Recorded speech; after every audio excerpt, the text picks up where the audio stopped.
Hello दोस्तों, नमस्कार। आपका हमारे यूट्यूब चैनल में बहुत बहुत स्वागत है। आपको सभी सभी लोगों को दीपावली की हार्दिक शुभकामनाएं। और आज कार्तिक कृष्ण पक्ष की रमा एकादशी है। तो रमा एकादशी का मैं संक्षिप्त में एक छोटा सा वो आपको सुनाती हूँ। भगवान कृष्ण बोले, हे दुष्ट, कार्तिक मास के कृष्ण पक्ष की एकादशी का नाम रमा है। इसके महात्म की कथा ऐसे है। एक मूच कंद नामक राजा सत्यवादी और विष्णु जी की भक्त था। उसकी कन्या का नाम चंद्रभागा था। उसका विवाह राजकुमार शोभन के साथ किया। शोभन का शरीर निर्बल था, श्रद्धा उसकी पूर्ण शक्तिशाली थी। एक दिन शोभन शोभन ससुराल में था और रमा एकादशी आ गई।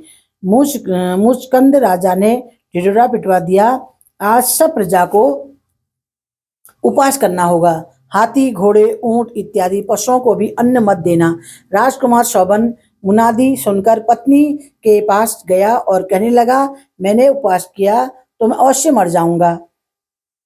कहिए क्या किया जाए? पत्नी बोली, यदि उपवास की शक्ति नहीं तो यहाँ यहाँ से किसी दूसरे स्थान में चले जाइए। शोभन ने उत्तर दिया, यह बात निश्चित है कि मेरे शरीर में उपवास की शक्ति नहीं है, परंतु श्रद्धा भक्ति मेरे मन में पूर्ण है। वह शिक्षा दे रही है, चाहे शरीर टूट जाए व्रत को न तोड़ूंगा। अतः उसने रमा एकादशी का व्रत किया। भूखा प्यासा दिन को व्यतीत किया। कष्ट पाकर रात्रि को जागरण कर निकाल दिया। प्रातः होने से पहले प्राण त्याग दिए। व्रत के प्रभाव से उसे इंद्राचल पर्वत के रत्न जटित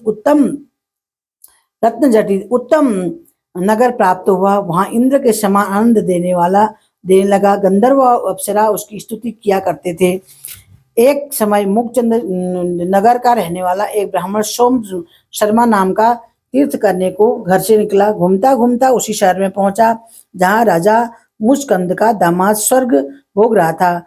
उसने जाकर पूछा, किस प्रकार से यह उत्तम नगर आपको प्राप्त हुआ? कौन से पुण्य का फल प्रकट हुआ? शोभन ने उत्तर दिया, यह सब प्रभाव रमा एकादशी का है। मेरे जन्मों में अंततः पाप नष्ट हो गए हैं और यह अनुपम नगर प्राप्त हुआ है, परंतु यह नगर अध्रुव है। ध्रुव बनाने की शक्ति एक मेरी पत्नी में ही है, अतः उसे शुभ संदेश अवश्य देना। ब्राह्मण ने घर जाकर चंद्रभागा को सब समाचार कहा। उसे मंदाचल पर्वत और मुनि वामदेव के आश्रम में ले गया।